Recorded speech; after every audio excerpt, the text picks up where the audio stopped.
So hey guys, welcome to another Warframe video, and today we're finally gonna check out our newest Warframe, Dagath, the spoopy horseman. So let's not waste any time and get right into the build. Here's the setup that I ended up liking the most. It requires two forma, which for me was a V and a D, though you can do two Vs as well, which would actually give you more flexibility. I added a D in there because I was testing different mods. For the aura, we have Brief Respite, which first of all matches the aura polarity the Warframe comes with, which is always nice, but it also works really well with this setup because it converts 150% of energy you spend on abilities into shields if you don't have overshields. Then for the Exilus, you can run Handspring, which gives you really fast knockdown recovery, but if you're willing to invest a little bit more, you can run Primed Sure-Footed instead. Now moving on to the actual mods, we have Primed Continuity to balance out duration loss from Transient Fortitude and to just give us a little bit more duration. Then we have Streamline for some ability efficiency, Fast Deflection and Catalyzing Shields for shield gating. Though if you're good at keeping up your shields through Brief Respite, you don't actually need Fast Deflection, so you can run something else in there instead.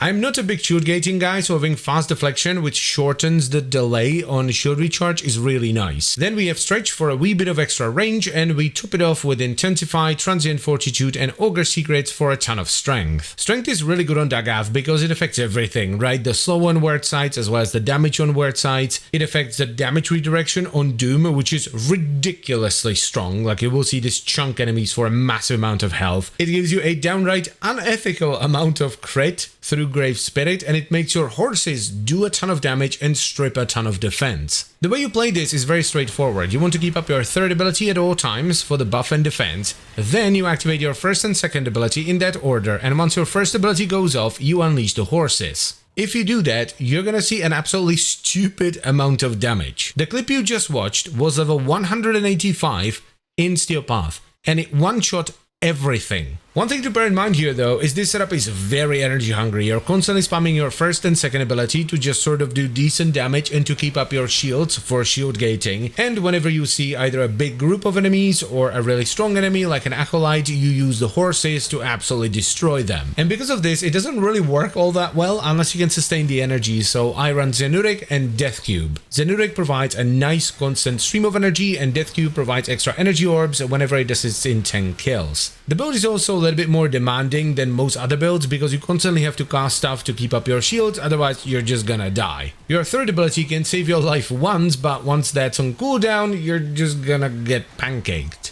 So you constantly have to cast stuff and you have to manage your energy so that you're not caught without shields or energy and just get destroyed. If you can do it though, you're downright indestructible and do some of the highest damage a Warframe can do. Now, because I really like Dagath, I ended up putting on some Archon shards, so I have one Azure shard for a bit of health regen just in case I get hit through the shields and I get unlucky with health orbs, and to max out my power strength I also put on 4 power strength shards, so I get 40% extra ability strength. Now, one thing you want to learn with Dagath, specifically the horses, is that they do damage before they charge. So when you're casting it against something like an Acolyte, you want to cast it so that the horses spawn on top of the Acolyte and then charge through it. Because that way you get constant ticks of damage as the horses are readying the charge, and then you get the damage of the charge. Also, don't forget to hit the enemy with Doom first, so you do your first ability, then second ability, and then you do the horses. Because your horses will only strip the enemy's defense if they are doomed. Dagath is fun. It's one of the few busy frames that I actually really like. Because normally I prefer Warframes that are a bit more chill, you know, Warframes like Inaros, Wukong, Rhino, that kind of stuff. So a caster frame has to be and feel really good for me to like it. I've heard some people say that Dagath is boring because she's relatively simple, but that's actually what I like about her. It's nothing complicated, you just press buttons and stuff happens. So yeah, I highly recommend you give Dagath a shot. She's really fun to play and she does great damage. And that is pretty much it for the video, so I thank you very much for watching. As always guys, I hope you've enjoyed the video and found it helpful, and you will give this setup a shot because, as I mentioned already, it's really fun. And I would also like to extend a special thank you to all the channel members. Thank you very much guys, I really appreciate your support. And I'll see you next time.